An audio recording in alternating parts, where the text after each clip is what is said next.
Steve Scalise and several other Republican lawmakers were shot by a deranged leftist gunman this morning. The shooter asked if the representatives were Democrats or Republicans before opening fire. Representative Mark Walker said the gunman, quote, was there to kill as many Republican members as possible. Before the shooter was named, I was smeared by the left for saying this was a terror attack carried out by an anti-Trump leftist radicalized by hysterical mainstream media propaganda. Oh look, turns out it was a terror attack carried out by an anti-Trump leftist radicalized by hysterical mainstream media propaganda. He was a Bernie Sanders voter. He said Trump should be locked up for treason. He was obsessed with conspiracy theories about Russia interfering in the election. He loved The Daily Show, John Oliver, and Rachel Maddow. He literally said, quote, one of my favorite TV shows is The Rachel Maddow Show on MSNBC. So it was a terrorist attack targeting conservatives carried out by a deranged anti-Trump, Russian collusion-obsessed leftist. Yeah, gonna be hard for the mainstream media to spin that one, isn't it? Oh, but this guy on CNN says the shooter was just tired,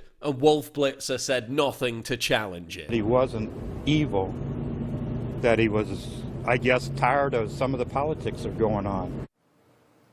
That's what we just heard. Give me a break. Can you imagine the freakout if an InfoWars fan tried to massacre a bunch of Democrats? Just like the Orlando massacre was Islamic terrorism, this was leftist terrorism. It's not about gun control, it's about a dominant culture that since before Trump was even elected has greased the skids for left-wing domestic terrorism. How many times have you heard me warn that the media, the left, and Hollywood's rampant anti-Trump hysteria was legitimizing violence against conservatives? Loretta Lynch talking about blood on the streets. They've marched, they've bled.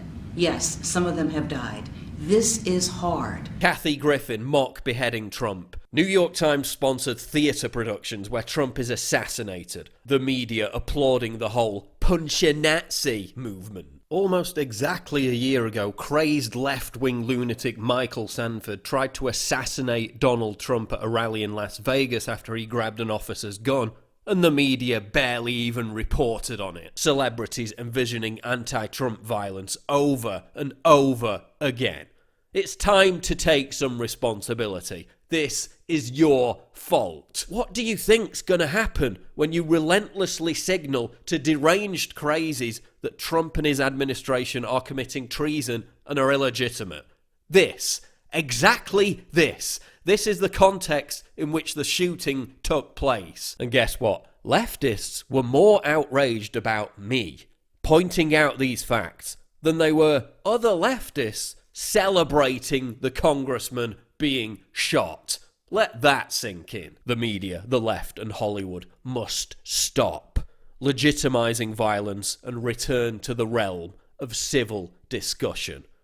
The blood is on their hands. This hatefulness that we see in this country today over policy differences has got to stop. We can have our differences, but let's not let it lead to such hate.